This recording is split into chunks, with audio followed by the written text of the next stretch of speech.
How's it going, Yankee fans? Welcome back to Fireside Yankees with Alex and Ryan. I could ask how you are, but I think I already know. Yesterday's game, you feel like you have it locked up. You send Devin Williams in there to finish things off, and, well, what does he do? He blows another save. And this is not the same Devin Williams that we've seen in recent seasons. I think he's given up, 24 runs this year? That's about as many as he's given up in the last 3 years combined. This is not the player that the Yankees traded for. And, the inconsistencies, the lack of ability in critical moments, I really don't know what's going on. He can't locate his changeup properly. We'll talk about it. We're going to do a fan mailbag episode. So we're going to answer questions. We dropped our kind of question prompt on Instagram, and we've got tons of different questions from you guys. If you're not following us on Fireside Yankees Instagram, make sure to go do that so you can get your questions in for the next mailbag episode. But Ryan, before we dive into the state of this team once again, I'm sure emotions will run hot, and as they should. This has been one of the worst stretches of Yankee baseball I honestly think I've seen in my lifetime, given the expectations. I know 2023 was bad, but this team has more than enough talent to be a great World Series contender, and they're just playing like crap. So I want to dive into that, answer questions. I'm sure the different avenues we go down will expose that emotion no matter which direction we go. But Ryan, before we dive into it, how you doing today, my friend? Been better. Definitely been better. So, yesterday just sucked. Yesterday was terrible. Like it was one of another just awful loss. But I guess that's just where we're at right now with the Yankees. A lot of these questions echo that same frustrated sentiment. We have a question from nothing_Leo, who goes on Instagram. What are the chances of the Yankees going to the playoffs? Alex, I think most projection sites have it at over 70%. I think it's 50%. Just, the Ryan Garcia ESM prediction or projection system. There's no projection system. It's just my brain and my gut here. They have an easier schedule, but this team can't get out of its own way. They'll make the errors to lose those games. They'll blow those games in the ninth inning.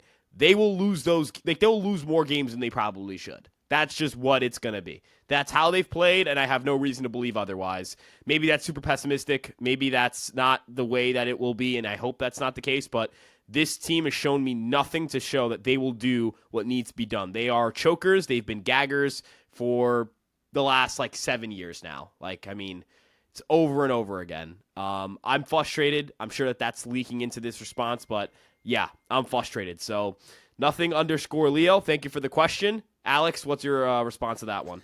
50% sounds reasonable. I'll go with 60% because I do think that, the law of averages suggests that the Yankees should turn this around. I'll just go with the mathematical probability at this point. Right now, they're plummeting down the standings. The, Blue Jays pummeled the Rockies yesterday, as good teams do. And, the Yankees had a chance to win yesterday's game. They did enough. But listen, you get Aaron Judge back. I think, is he coming back today? Is that the word on the street? Yeah, I believe he's going to be back today. So Judge back today, that's huge. But then you lose Stanton. You know what I mean? And Stanton's been excellent over the past few weeks. So, you lose one star player, you gain another. Of course, I'd rather have Judge in the lineup for obvious reasons. But maybe Stanton can play a little bit of defense. Maybe at least he'll give you a pinch hitter you can use late in the game. I know yesterday there was a critical situation. Lefty on the mound. But I really, okay, so Ryan, a little side quest here. I'm going to go 60% with this, so I appreciate the question. But a little side quest here. You have an opportunity. You're late in the game. Big chance to make something happen. You could put Ben Rice in for Austin Wells, and you don't. And Austin Wells grounds into a double play to end the 10th inning. Or rather, give Texas a chance to walk it off, which they do. What are your thoughts about that? At this point, I am pulling Austin Wells in every critical moment I can to put Ben Rice in because he is just a black. He made some decent contact earlier in the game, but it didn't result in much. He had one hit and a run, but at this rate, I need Wells in the lineup. I need Ben Rice in the lineup over Wells. I need him in big moments. He's not going to ground it to double plays. He's going to elevate the ball. He's going to make hard contact. What is your thought process here right now? I think I'm ready to turn the page. Yeah, I think you're right. Wells at this point has not shown the offensive excellence this season to put himself in a spot where you can consider him like a guy you want up in these spots. But I also thought his approach was just awful. Anthony Volpe works a walk and you're swinging first pitch at a pitch way out the zone. That's horrible, dude. You have to be taking first pitch. You know you've been struggling. He's chased way too much this season. A departure from the hitter he was last year. Just overall, a very disappointing offensive season from Austin Wells, who really looked like he'd be the catcher of the future kind of guy a year ago, and has really just steep fall off offensively. And speaking of the ninth inning, speaking of late game scenarios, got another question that kind of pertains to that, not to the Wells thing, but to late game situations and decision making. From Jordan _ DJ Emal, it's like DJ LeMahieu, then EMAL. Appreciate the question. With Williams struggling, who should we move to closer? So I guess that's a twofold question. It's asking if Devin Williams should be removed as a closer, and who would you replace them with? I would replace Williams as the closer. I am kind of like, all right, he had a good stretch, and, I appreciate that good stretch, but most of it was done as a setup man, number one, and number two, more importantly, on the season, he has a 5 ERA. I mean, I don't know. I can't dice up a guy's season any further. You've been bad in July. You've been bad on the season. You had 2 good months versus, just really awful Aprils and Julys that have, done a really poor job of helping the Yankees this year. And the other thing I'd like to point out is you have Camilo Doval and David Bednar now. You can close with Bednar or Doval, and you can have Williams move back to a setup man role. I would say Doval because I think Bednar is very good in that fireman role, but I also think Bednar in that role would be brilliant. I think Bednar is the best reliever on the team currently, just based on this season results and kind of where they're at.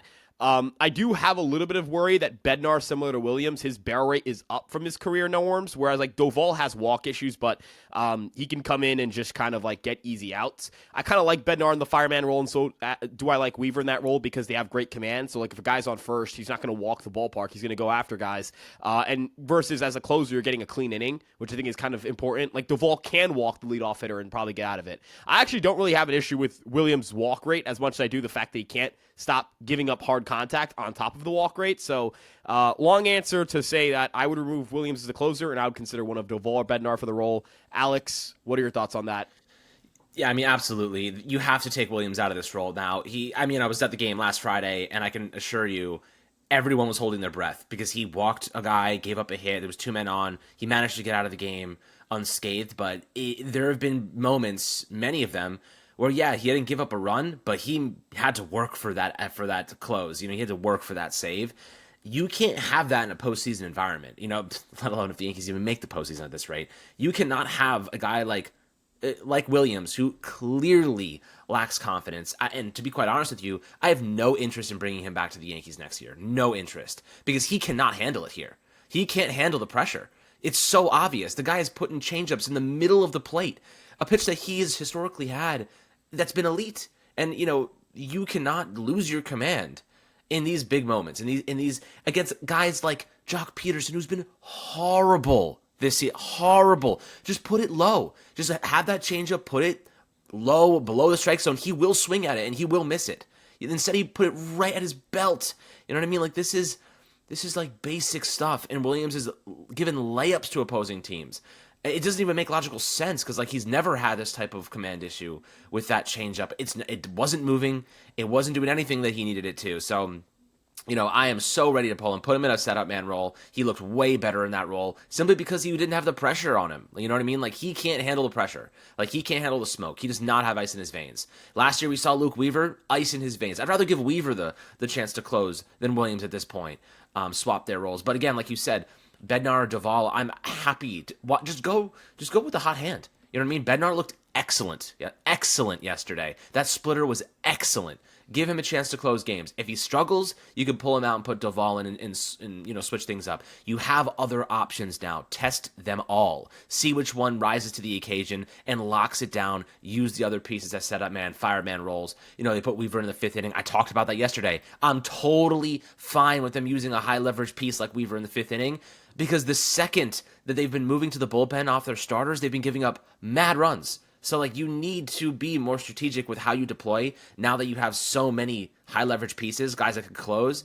I do think that right now, Ryan, I'm in 100% agreement.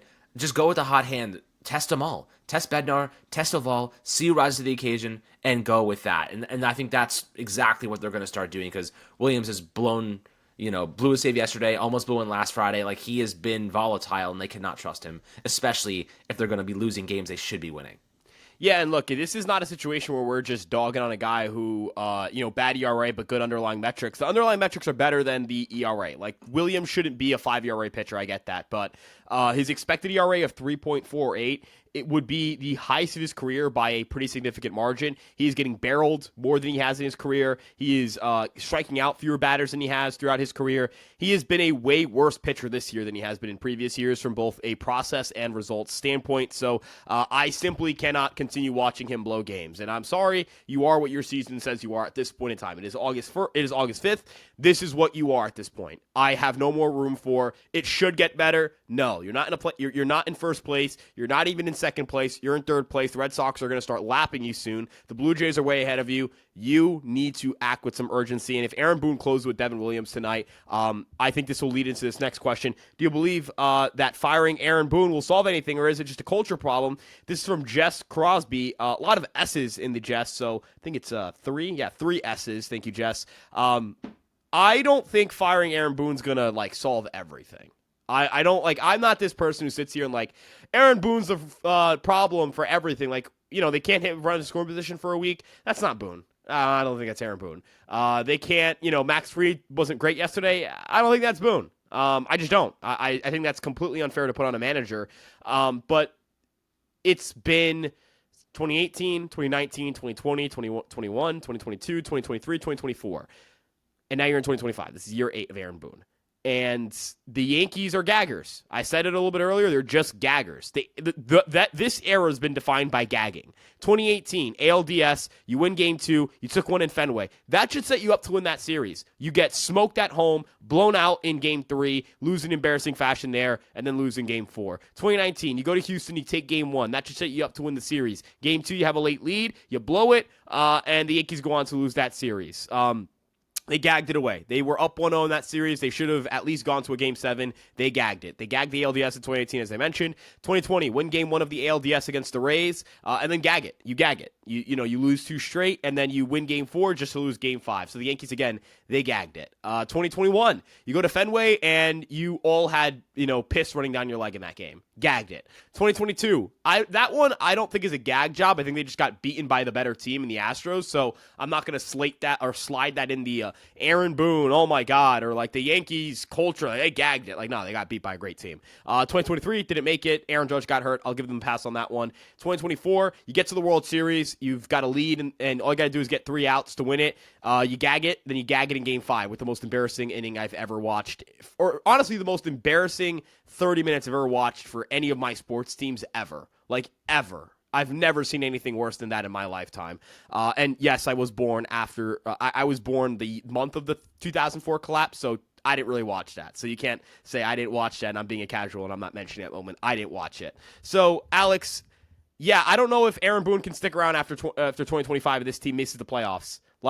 This is the reputation at that point. I don't think it solves everything. I don't think it's going to make everything magically go away, but I certainly don't believe that you can keep your manager if you miss the postseason this year or if you get mopped in the wild card round. There is no injury excuse that can work for it. You were a better team than a lot of the teams that you're behind right now, and these guys keep gagging and choking and making errors left and right. So, Alex, what are your thoughts on Aaron Boone's future with the Yankees? What would you do if you were, Hal Steinbrenner and Brian Cashman? Are you keeping Aaron Boone after this year? Are you firing him?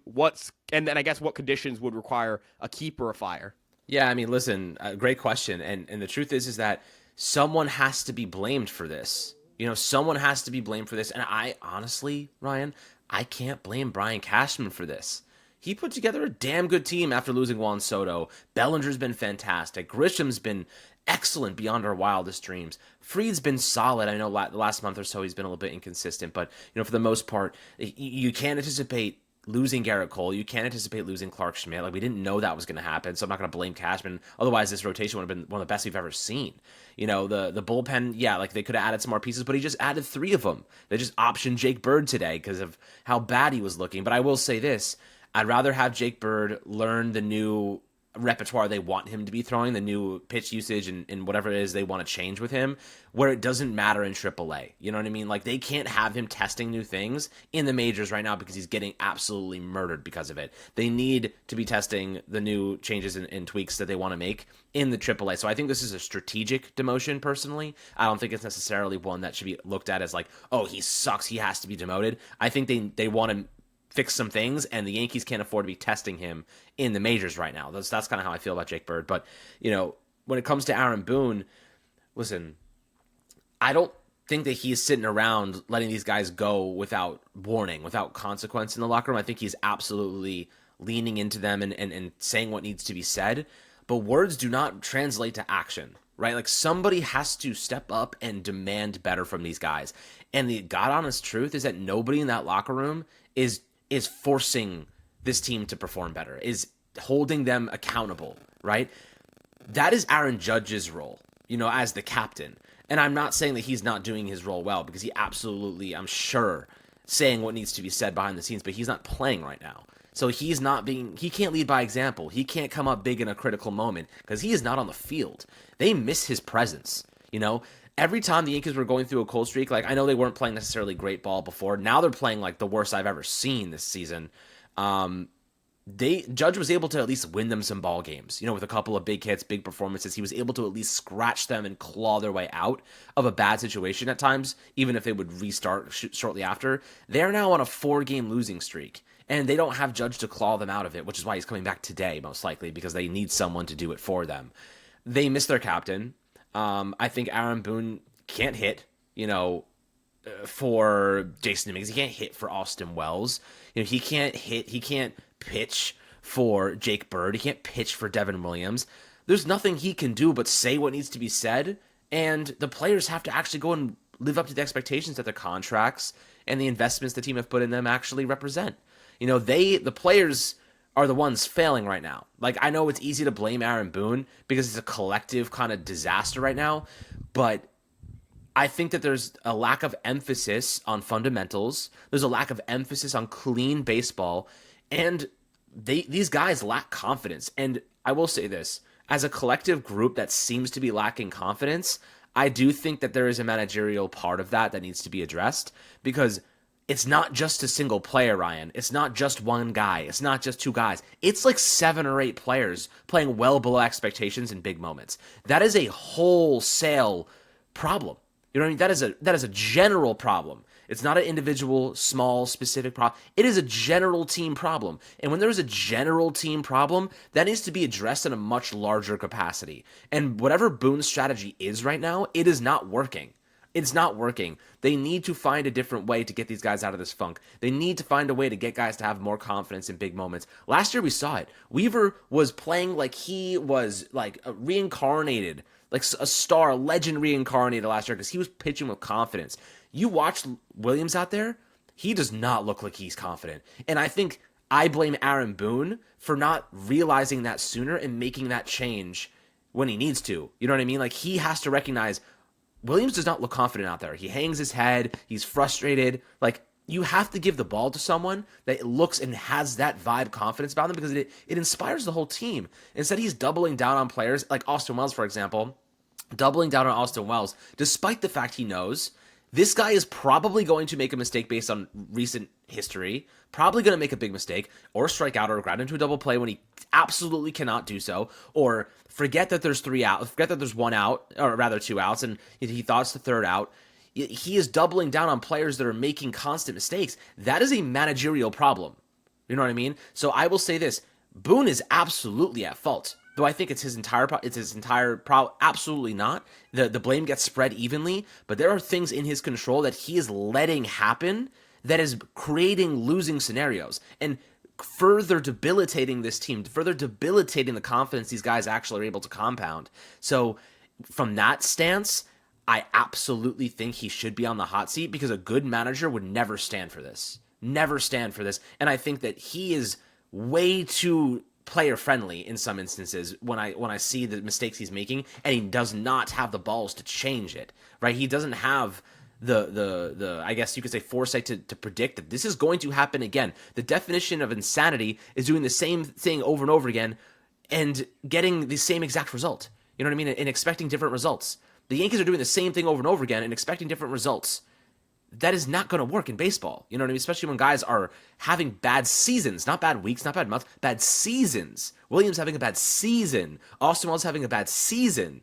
You know what I mean? Like, you have to be able to understand and recognize when players are having prolonged struggles and not very, very small sample struggles. Like, he has to know better in these specific situations. So yes, I do think Aaron Boone is liable. I think that he should be on the hot seat, and I think that if he does not change his ways now and start making decisions that go with the vibe of this team and try to put your best players in the scenario to make big plays, he should absolutely be a consideration for being fired, because it's unacceptable at this point in time. He's helping this team lose.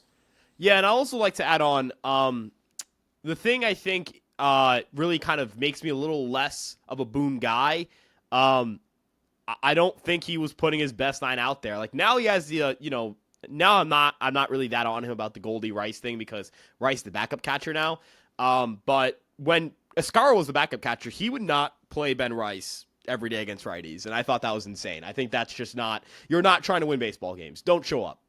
Like, again, if you're not going to respond to a slump by best effort forward, just don't show up. Don't show up, right? Like, at that point, what's the point? Why are we watching? Why are we playing this game if you're not going to put your best foot forward? Now, this is, I think, a good way to pivot into what I think is a good way to kind of throw the last question, a last question in here. Now, a couple of variations of this question was asked throughout the questions we got. In your opinion, this is from Nowak8561V2. In your opinion, what do the Yankees need to work on the most to turn the season around?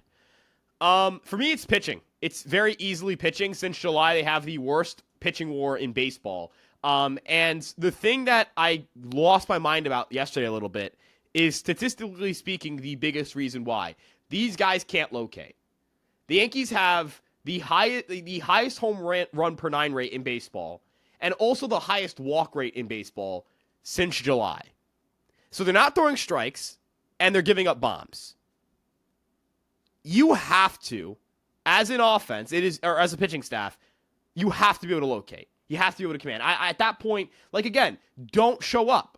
Don't show up. Give the ball to someone else. Don't show up if you're not going to throw strikes. Don't show up if you're going to have bad command. Because you know what happens to the Yankees a lot? They'll fall behind in counts, or they'll not get ahead, or they won't put strike one as a priority on that list of things that you need to prioritize, which is strike number one, and getting ahead in the count and making sure you put yourself in a situation where you have count leverage. The Yankees don't get ahead in counts, or they haven't gotten ahead in counts, and then they end up behind in the count and they have to throw a cookie. You know why Devin Williams had to throw that pitch to Jock Peterson? He went down 2-0 to a guy hitting 100. If you go after him if you establish fastball strike, get the fastball in there, let's get strike one going, and then you throw a changeup down and away, he's probably swinging. You're probably up 0-2. And then you strike him out, or you get him out. You don't have to throw that meatball changeup. You've got to get strike one in. Fried yesterday. Why did Max Fried allow 4 runs yesterday? He walked 3 guys. He walked the tying run on. Does everyone just casually forget the fact that yesterday Max Fried has 1 on, 1 out, and he walks a guy on to bring up the tying run to the plate, up 3-0? That's unacceptable. That's an excuse. You've got to go get your guy. Got to go after him. We got to attack. Rodon in Miami, got to attack. Doval in Miami, got to attack. Bird in Miami, got to attack. We got to go after dudes. What is with this? Well, we're up by more than a run. Don't have to throw strikes. What is this? What is this? This is Major League Baseball. This is count leverage. These are like very, very easy and basic things to understand. I think it's very simple. It's pitching.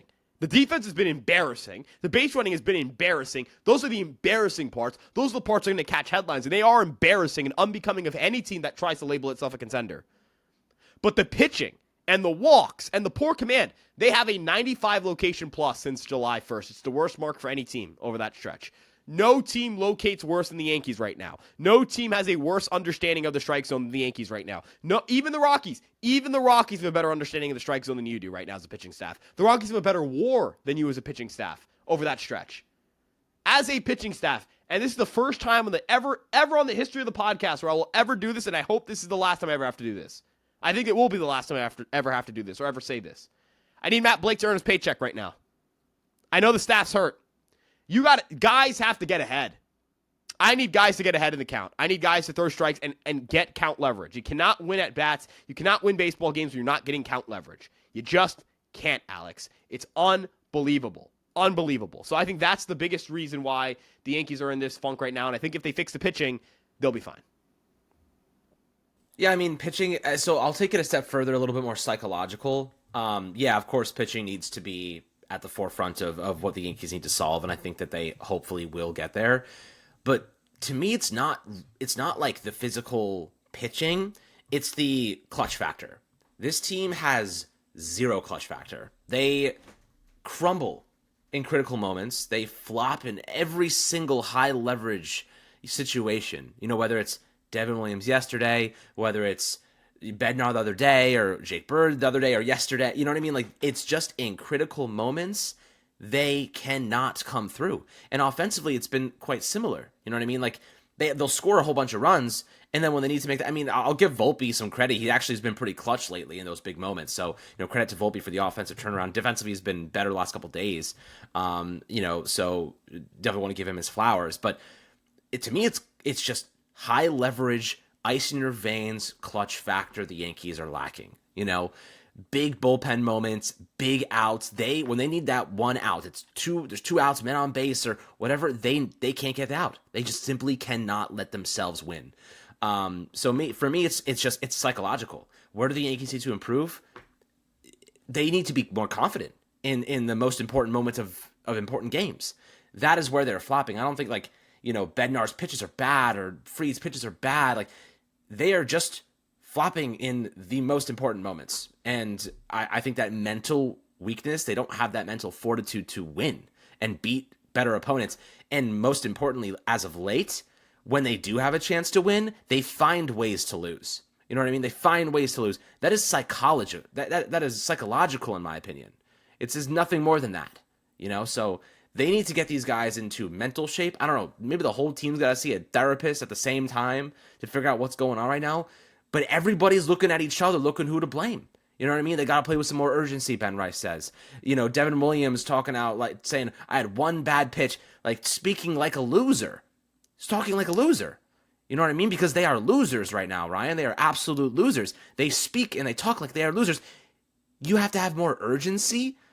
Is millions of dollars not enough urgency to play well? Let alone just watching your season slip from your grasp? Devin Williams has been one of the best closers in baseball for years. You know what I mean? Like, it's just unprecedented level of mental weakness. That is and I will say it again, I think there is some blame here to go to Boone to say this is a general team problem. This is not, Williams is having a bad year, which we know he is. This guy's having a bad year. There's some players that are iffy, but when the whole team plays like crap simultaneously, and it happens for weeks, if not months on end, there is a psychological problem behind the scenes with this ball club that needs to be addressed. I don't know how they're going to achieve that. I don't know what's said behind closed doors, but something has to change psychologically. And I'm going to be honest, I think it's up to Aaron Judge as the captain right now to punch them through for a win. If he plays today, have a big performance. Give them that chance to win this ball game and say, Captain America's back, baby. We're back on the horse. You know what I mean? Like, they need to win today. This first game back with Judge, they need to see their captain has their back. You know what I mean? I'm not blaming Aaron Judge. I just think he has the capacity to flip the script here and change the vibe in the locker room with his performance. So I'm pretty excited to see what unfolds today. Who's pitching today? Is it Rodon? It's Will Warren. It's Will Warren. And Will Warren's been excellent lately. Yeah, he has been. He's been really good. And, he's one of the few guys who I will give them the credit of. He's been attacking guys. And absolutely. So I just posted this, and I wanted to kind of read this stat off. The Yankee pitching staff has been behind the count 27.6% of the time since July 1st. It's the sixth worst mark of any team in MLB. They also have the worst walk rate and location plus over that stretch. These guys are pitching scared. So when we talk about mentality, like, okay, you mentioned Aaron Judge. Like, Aaron Judge could have a great game. And you know what the Yankees could still do? Lose. Scored 13 runs or 12 runs in Miami and lost. You still lose. They scored 5 runs, and look, 5 runs isn't a lot, but they scored 5 runs. Or not isn't a metric ton, but it's still 5 runs. You should win. You score 5 runs. You should win. You had Max Fried start. No reason you should lose. How does that keep happening? Falling behind, being behind in the count, pitching scared, not going after guys. If the Yankees don't reverse that trend of how often they're behind in counts as a pitching staff, nothing else will change. Nothing will change. Aaron Judge can hit 3 home runs. They'll still lose. Nothing will change. You cannot win baseball games as a pitching staff that walks people. You can't. It's impossible. It is impossible. Unfeasible. Impossible. It will never happen. It will never, ever, ever happen. The New York Yankees will never have a consistent stretch of winning while the Yankees have walk issues. And it seems that they're making some changes here because they just sent down Jake Bird and they just DFA'd JT Brubaker. That's a little bit stunning. Whoa. So who's coming up? I mean, they're definitely going to promote Hamilton and Yerry De Los Santos back, right? Well, Yerry can't come back, and neither can Hamilton because they weren't optioned 15 days ago. They have to bring up. They're going to bring back Mark Leiter Jr. Are they going to bring up Scott Efros? Is Scott Efros better than Jake Bird? Are we going to sit here and pretend that we'd rather have Scott Efros over Jake Bird? I don't think Jake Bird's been good, but Scott Efros stinks. He sucks. Yeah, he's By the way, bad. I just felt an earthquake. Kind of crazy. You just felt an earthquake? Yeah, the whole house just shook. Yeah, I know there was one in nuts. Jersey recently. Yeah, I felt that one too. There was just another one though. I felt the whole house, and I was like, "What the hell was that?" Oh, interesting. Little fault lines in New Jersey. Jesus. Getting active here. At least someone's getting active. Yeah, someone's getting aggressive. But yeah, dude, it's nuts, man. This is who could they be promoting here? I mean, who do they have in AAA? I mean, Mark Leiter Jr. returns. Yeah, Fernando Cruz isn't ready yet, so it was not him. It can't be. Don't tell me it's Alan Winans. It's probably. I'm gonna be honest. It's probably Efros. Wait. If they open a 40-man spot, is it someone that's not on the 40-man? I think they also are allowed. They did sign Maeda, so maybe they're bringing him. I know that because Slater went on the IL, I think you can technically promote. Well, Judge is coming back too, so so you can technically make the corresponding move for Slater, a pitcher. Mm-hmm. Because I don't know how that works. It's weird. I guess we'll see. This is definitely interesting. And Brubaker's been solid lately. I know you talked about him recently and said he's been decent enough. Yeah, he's been solid. I mean, I don't think he's a guy that if you let him go, you're gonna rue the day you let him go. But yeah, it's definitely interesting. Definitely interesting. They're making some roster moves today, though. They're trying to find. It seems at least today, it seems like they've kind of hit all right, we need to shake some stuff up. The Jake Bird thing is interesting. Brubaker is whatever. You can replace him quite easily. But if they can't promote De Los Santos or Ian Hamilton, I guess we'll find out what's about to happen.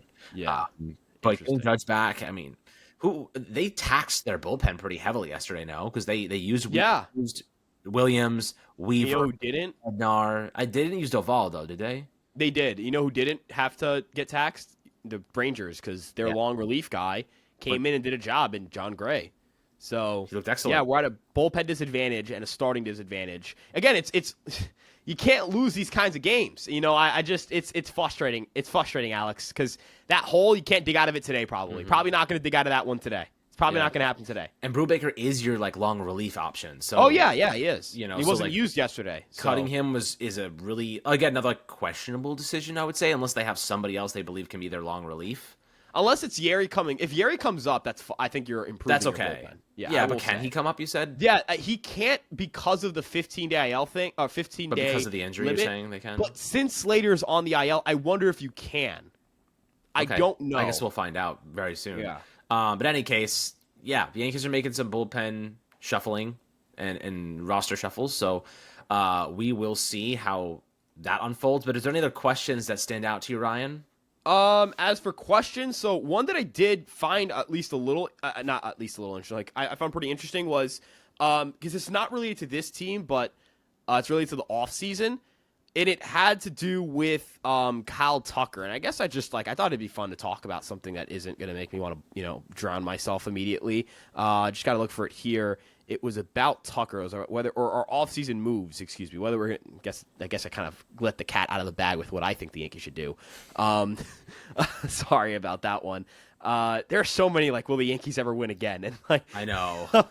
So I'm sorry, it's hilarious. While you're looking, I will say this. So if you guys are a fan of the Fireside Yankees Instagram and Twitter and social media pages, especially Sam, who's part of our team here, he's going to be making more frequent appearances on the podcast moving forward. So you'll be able to get direct reactions and takes from Sam the man, which we're really excited about. He wants to be more of a part of the podcast, which is super cool. So you'll be seeing myself, Ryan, and Sam on the Fireside Yankees channel moving forward for those that are excited to enjoy more content as we get through the rest of the season. Hopefully turn things around and make it a good stretch and not a miserable one, because lately it's hard, man. I mean, listen, I've been making content about the Giants for 6 years now, and I can assure you, covering bad football teams, bad teams in general, is not fun.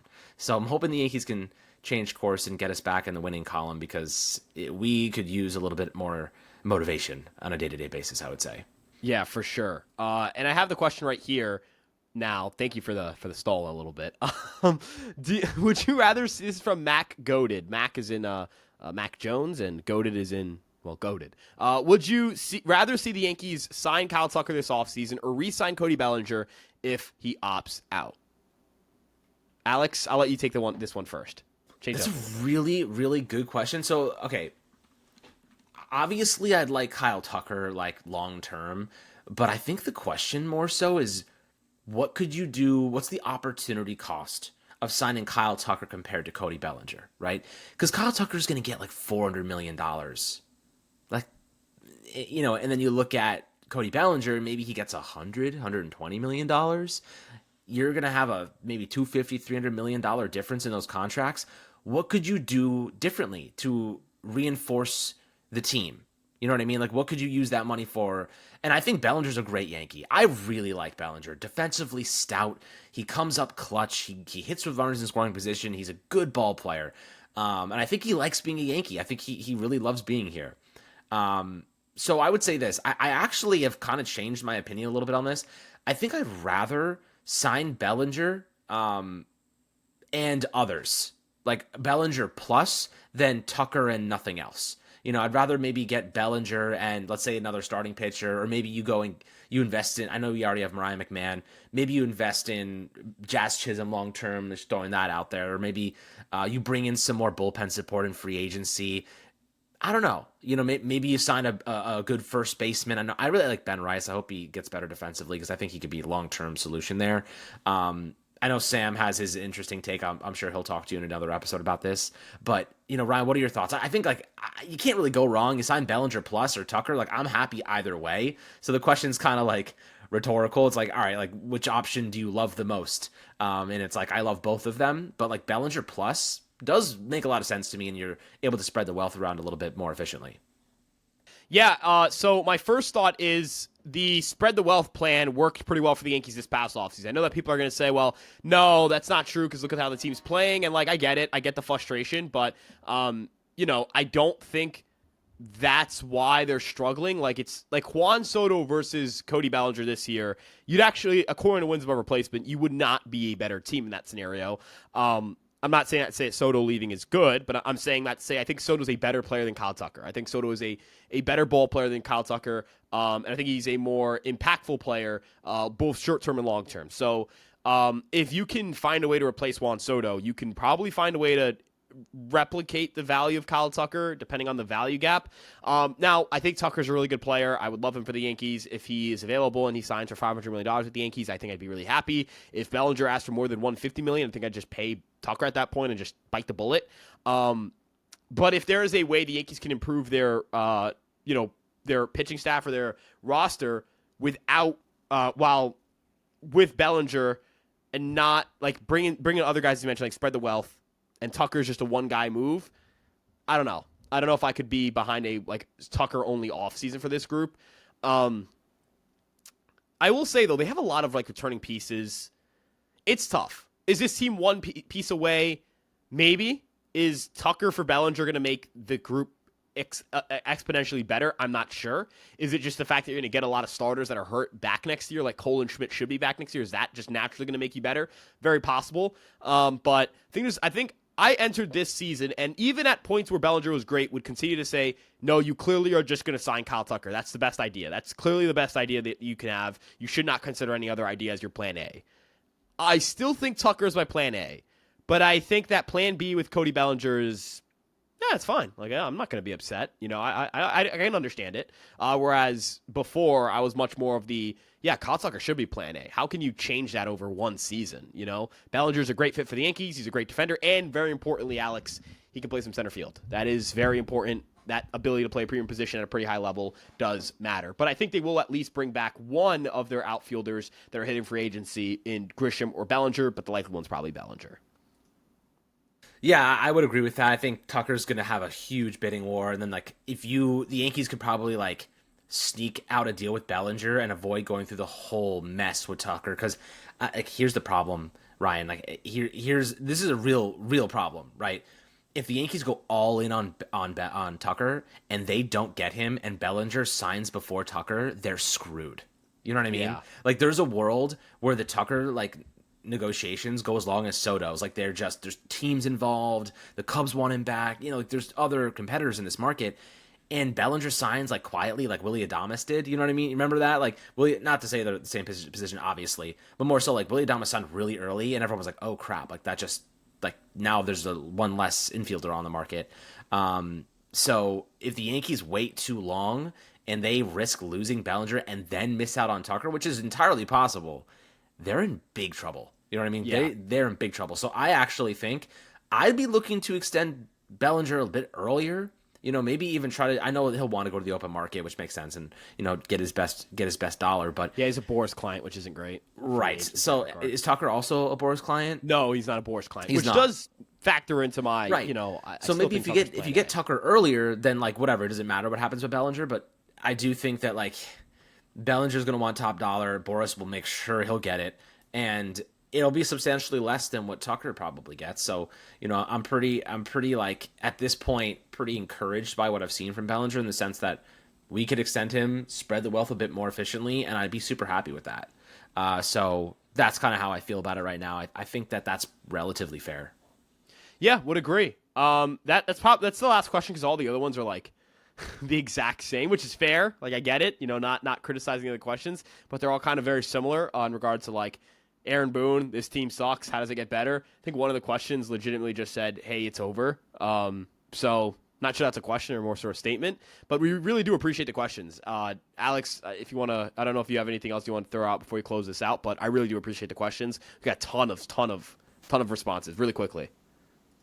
Yeah, absolutely. I mean, guys, thank you so much for dropping your questions. We definitely want to hear more from you and react more to these and get you guys involved with everything. I think we'll probably start to do some more fan-oriented stuff here on the channel. I think Ryan and I have some things to discuss just on. We want to get you guys more involved, and I think that's a really good way for us to have these conversations together. We could always do mailbags, and if you have any suggestions for us in ways you'd like to be involved on the channel and different types of content you might be looking for, this is what we're here for. We want to make this as enjoyable for you as possible. So appreciate you guys as always. Make sure to drop a like and subscription down below on the YouTube comments. Make sure to drop a 5-star review on Apple and Spotify. And we'll catch you guys on the next Fireside Yankees episode.